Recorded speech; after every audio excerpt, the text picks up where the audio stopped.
Well, there's no doubt about it. The dog days of summer are here. Jeanene Ebeling with the Jefferson County AgriLife Extension joins us this afternoon with summer tips in caring for your lawn and plants.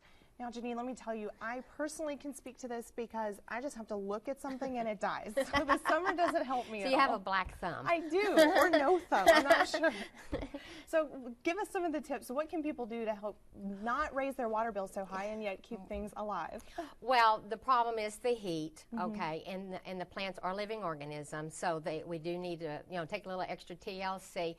Water low and slow, water in the morning, that's the lawn, your tree, your flowers, whatever it might be. Give it just a little extra care. Also, you don't want to be putting out any fertilizer, any kind of chemicals right now. It's just too hot. So now is not the time. Let's remind viewers of that, because you'll burn it. You'll burn. It's just too hot right now.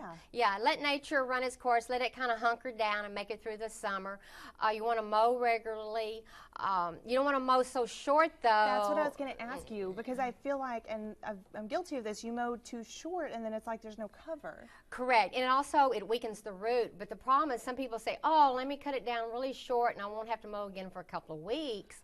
But the problem with that, now last week we had some rain, so we did get some growth and stuff, but then we may go another week without any rain, and then, I mean, think of a guy who gets his hair cut really short and then he's out in the sun all day. He's going to get sunburned, That's a good analogy. Same thing with that. There are a few flowering plants that can kind of take the sun right now, like some petunias and zinnias and things like that.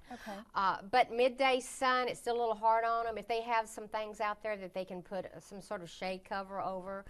Things in containers are really good right now, because then they can put that, pull that out of the sun and put it in the shade. So that's really good. So just think about watering, And when you say water low and slow, what's a good rule of thumb for how long you need to water? Say 30 minutes, 45 minutes to an hour. No. Not even? Maybe every other day. Oh, okay. Now, and if they have good drainage, because if they don't have good drainage and they get it water soaked, then you have the opposite problem, and there's no oxygen in the roots. Right. And that can cause a problem. So we're talking about some place that has good drainage, but what do you want to do is say, maybe if you don't have a soaker hose, you want to turn your hose on real low and then just kind of let it for 30 minutes or 45 minutes and kind of let it just really soak in. Get in there. Now let me ask you this, since we're not using fertilizer and kind of weed and feed killers right now, what do you do for those big burst of, like green that pop up that look like weeds in your front yard? How do you handle those? They'll die down. If you have a healthy plant, whether it's a lawn or a tree, they can deal with the disease and weeds. Weeds are what's the word? They're going to take advantage of the situation. And if you have an area where the turf isn't maybe as healthy as another area, they're going to grow. But you have to remember, weed seed was there before we ever were here.